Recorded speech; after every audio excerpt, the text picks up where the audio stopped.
Bonjour, alors aujourd'hui dans cette vidéo je vais vous faire un petit test du LG Optimus 2X.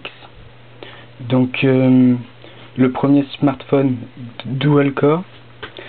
Donc son dual core est on va déjà faire un tour de la boîte, ce sera plus simple. Voilà. Donc sur le devant vous avez une boîte assez terne avec, vous pouvez le voir, un effet brillant qui marque 2X, le dessin du portable, petite description sur les côtés. Donc système d'exploitation Android. Vous pouvez voir que c'est un appareil photo 8 mégapixels avec autofocus et flash LED, un écran de 4 pouces, WVGA LCD 10,2 cm, les petites notifications. Donc sur le dos de la boîte, donc ça reprend le dos du portable en lui-même avec la barre et la coque là. Donc les autres spécifications, donc Nvidia Tegra 2, il lit comme vous pouvez le voir, il lit le Full HD en 1080p, DivX HD. Le Wi-Fi, bien sûr, prend toutes les normes Wi-Fi. Bon, donc bout de télécom. Vous pouvez voir comme que là, j'ai arraché une étiquette parce que pour profiter de l'offre de promo d'LG, fallait leur envoyer l'étiquette avec l'email et les codes barres, donc obligé. Alors maintenant on va ouvrir un peu cette boîte. Donc il y aura peut-être plusieurs vidéos, ou peut-être qu'une, je sais pas. Hop. Voilà, hop. Donc ça se présente comme ça. Boîte avec toute terne à l'intérieur, toute noire, avec on l'ouvre comme cela, donc petit boîtier plastique, directement le téléphone qu'on va mettre. Vous voyez, la partie téléphone s'enlève avec une partie du coffret. Donc dedans on a le câble pour le brancher au PC. Faut savoir que lorsqu'on le branche au PC, on peut bien sûr transférer les données, et soit avec le logiciel LG PC, LG Suite, soit directement sur le logiciel. Voilà.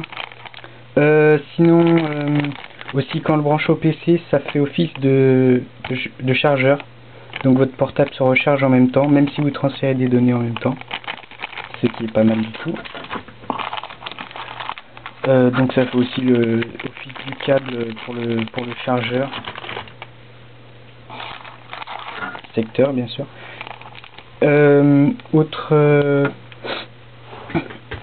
Autre particularité, donc ce sont des, pas particularités, mais traditionnelles, quoi, des écouteurs intra-auriculaires avec une petite télécommande qui fait micro. Enfin, j'ai pas trop regardé si elle fait micro.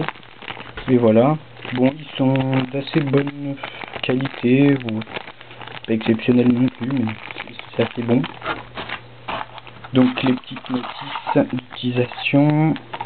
Et puis ça, c'est une photocopie de mes numéros email pour pas y perdre. Voilà. Donc nous, on va s'intéresser plus particulièrement au téléphone. Donc déjà, on va le sortir. Voilà.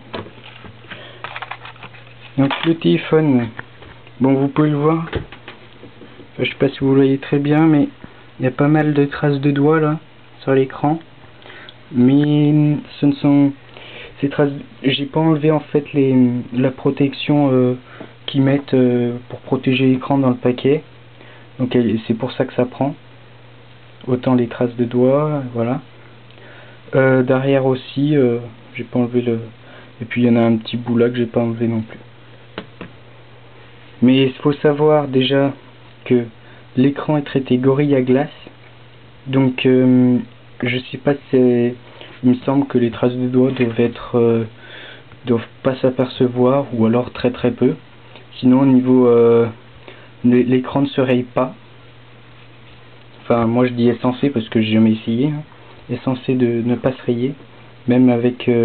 si jamais malencontreusement on rate une clé contre l'écran, il ne devrait pas se rayer.